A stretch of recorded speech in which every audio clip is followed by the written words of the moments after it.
fait d'avoir un porte-outils général et qui donc avec un système 3 points, et vous pouvez donc utiliser les outils que vous avez déjà sur votre exploitation. Donc à cela, donc on a un translateur équipé d'une caméra optimétronale qui va donc repérer les rangs et qui va permettre de se décaler de gauche à droite en fonction des rangs pour toujours être plus proche de la culture. Un robot 100% électrique avec une autonomie en fonction du travail que l'on fait de 7 à 9 heures et un temps de recharge aussi pareil de 8 heures sur une prise 220.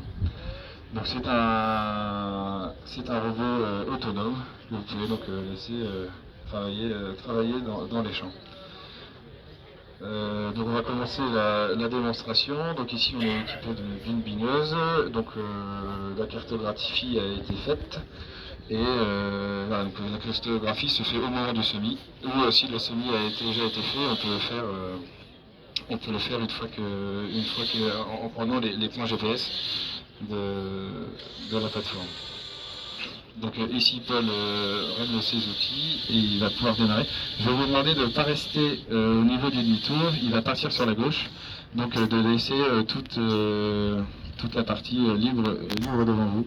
Et de toute façon vous allez pouvoir faire plusieurs demi-tours puisqu'il va passer dans ce coin. Donc Paul vient de mettre en route la mission, il vous demande un réglage des outils et ensuite le redémarre. Et voilà, on peut le surveiller sur les premiers mètres, le premier demi-tour, et après on peut le laisser totalement autonome.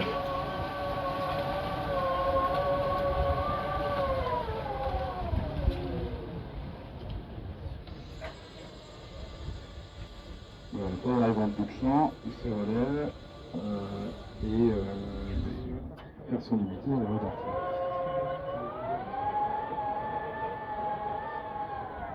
Donc on va utiliser une tour d'autonomie de 7 à 9 heures et une vitesse allant de 0,5 km/h à 5,5.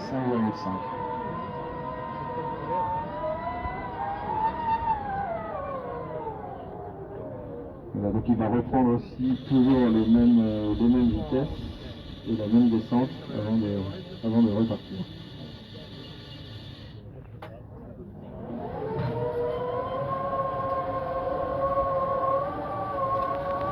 Je parlais aussi tout à l'heure de la gamme des robots, donc on est sur 4 robots différents, mais ils utilisent tous la même technologie concernant les cartes et le mapping, ce qui permet vraiment d'avoir une expérience assez forte et de toujours évoluer pour avoir une cartographie de demi-tour au point.